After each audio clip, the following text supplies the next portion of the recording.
जय माता दी भक्तों, स्वागत है आपका अपने चैनल पर प्रभु के भजन में। आइए सोमवार के इस व्रत कथा का आनंद लेते हैं और शिव पार्वती की कृपा पाते हैं। सोमवार का दिन शंकर भगवान को समर्पित होता है। आज के दिन भक्त भोलेनाथ को प्रसन्न करने के लिए विशेष पूजा अर्चना करते हैं। कुछ लोग आज के दिन व्रत भी रखते हैं ताकि शिव की विशेष कृपा प्राप्त की जा सके। बाबा भोलेनाथ के आशीर्वाद के लिए आप भी सोमवार का व्रत करें तो शिव व्रत कथा को पढ़कर या सुनकर इस उपवास को पूरा करें। सोमवार व्रत की विधि। नारद पुराण के अनुसार सोमवार व्रत में व्यक्ति को प्रातः स्नान करके शिव जी को जल और बेलपत्र चढ़ाना चाहिए तथा शिव गौरी की पूजा करनी चाहिए। शिव पूजन के बाद सोमवार व्रत कथा सुननी चाहिए। इसके बाद केवल एक समय ही भोजन करना चाहिए। साधारण रूप से सोमवार का व्रत दिन के तीसरे पहर तक होता है, मतलब शाम तक रखा जाता है। सोमवार व्रत 3 प्रकार का होता है: प्रति सोमवार व्रत, सौम्य प्रदोष व्रत और 16 सोमवार का व्रत। इन सभी व्रतों के लिए एक ही विधि होती है। सोमवार की व्रत कथा।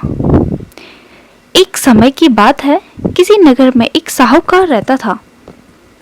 उसके घर में धन की कोई कमी नहीं थी, लेकिन उसकी कोई संतान नहीं थी। इसी कारण वह बहुत दुखी रहता था।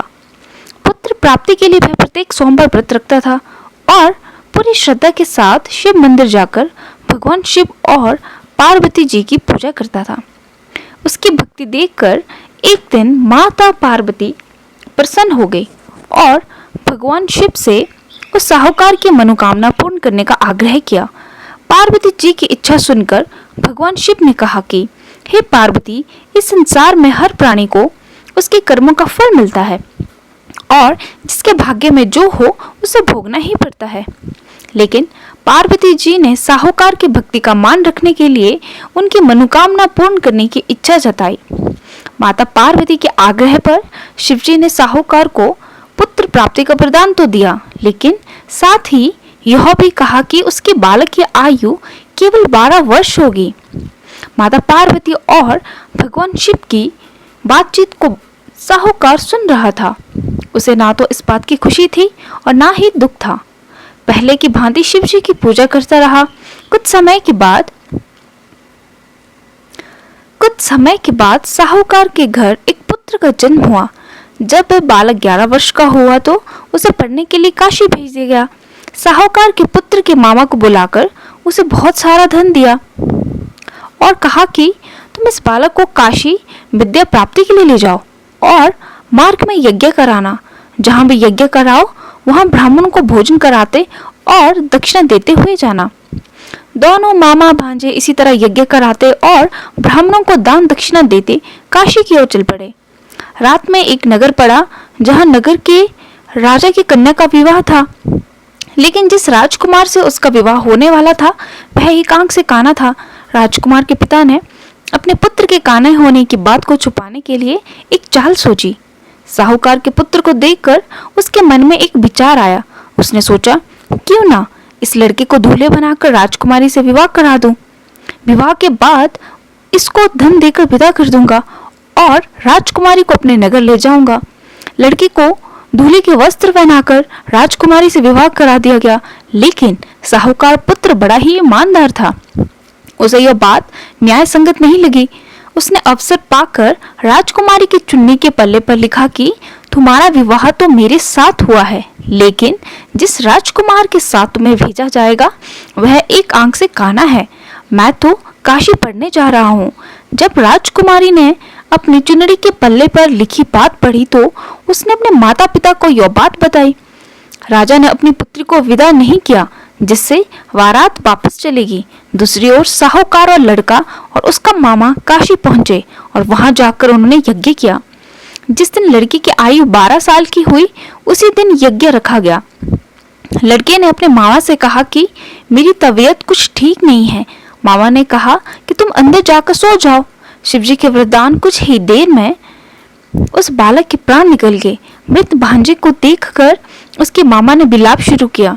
संयोगवश उसी समय शिवजी और माता पार्वती उधर से जा रहे थे। पार्वती ने भगवान से कहा, स्वामी, मुझे इसके रोने के स्वर सहन नहीं हो रहा है, आप इस व्यक्ति के कष्ट को अवश्य दूर करें। अब शिवजी मृत बालक समीप गए तो वह बोले कि यह उसी साहूकार का पुत्र है जिसे मैंने 12 वर्ष की आयु का वरदान दिया। अब इसकी आयु पूरी हो चुकी है। लेकिन मातृभाव से विभोर माता पार्वती ने कहा कि हे महादेव, आप इस बालक को और आयु देने की कृपा करें, अन्यथा इसके वियोग में इसके माता पिता भी तड़प तड़प कर मर जाएंगे। माता पार्वती के आग्रह पर भगवान शिव ने उस लड़की को जीवित होने का वरदान दिया। शिवजी की कृपा से वह लड़का फिर से जीवित हो गया। शिक्षा समाप्त करके लड़का मामा के साथ अपने नगर की ओर चल दिया। दोनों चलते हुए उसी नगर में पहुंचे जहां उसका विवाह हुआ था। उस नगर में भी उन्होंने यज्ञ का आयोजन किया। उस लड़के के ससुर ने उसे पहचान लिया और महल में ले जाकर उसकी खातिरदारी की और अपनी पुत्री को उसके साथ विदा किया। इधर साहूकार और उसकी पत्नी भूखे प्यासे रहकर बेटे की प्रतीक्षा कर रहे थे। उन्होंने प्रण कर रखा था कि यदि उन्हें अपने बेटे की मृत्यु का समाचार मिला तो वह भी प्राण त्याग देंगे, परंतु अपने बेटे के जीवित होने का समाचार पाकर वह बेहद प्रसन्न हुए।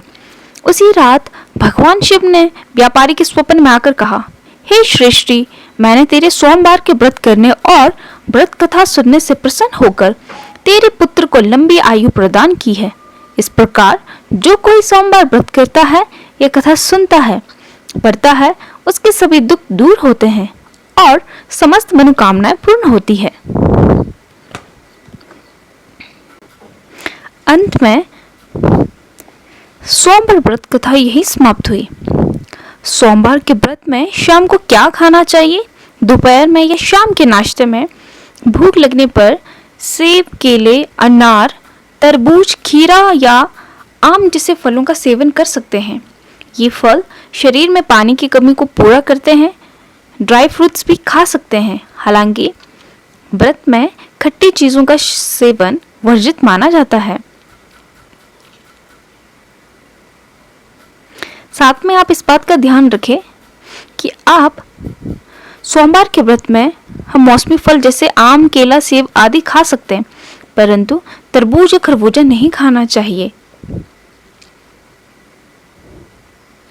कुछ लोगों ने मुझसे ये भी पूछा है कि क्या हम 12 बजे के बाद व्रत को तोड़ सकते हैं? खैर, 12 बजे तिथि परिवर्तन के लिए कृत्रिम मानव निर्मित समय है। हालांकि प्राकृतिक अगला दिन सूर्य उदय पर ही है। जहाँ तक सनातन वैदिक उपवास का संबंध है, जो पूरे दिन के लिए होता है, मतलब 12 बजे मध्य रात्रि उपवास तोड़ने के लिए गलत होगा। इसलिए आप ध्यान रखें, अगर आपके पास कोई मुसीबत या इमरजेंसी है तो आप कर सकते हैं, लेकिन हर बार आप इसे 12 बजे के बाद तोड़ने के लिए ये उचित नहीं रहेगा। उम्मीद करती हूँ कि आप सभी को सोमवार की इस व्रत कथा का श्रवण करने में आनंद प्राप्त हुआ होगा। इसी तरह की ज्ञानवर्धक वीडियो के लिए आप इस चैनल को जरूर सब्सक्राइब कर लें, बेल आइकन को प्रेस कर लें ताकि आपको हर नई वीडियो का आनंद मिल सके। आप सभी पर शिव पार्वती की कृपा सदैव बनी रहे। हरे कृष्णा, जय माता दी, ओम नमः शिवाय।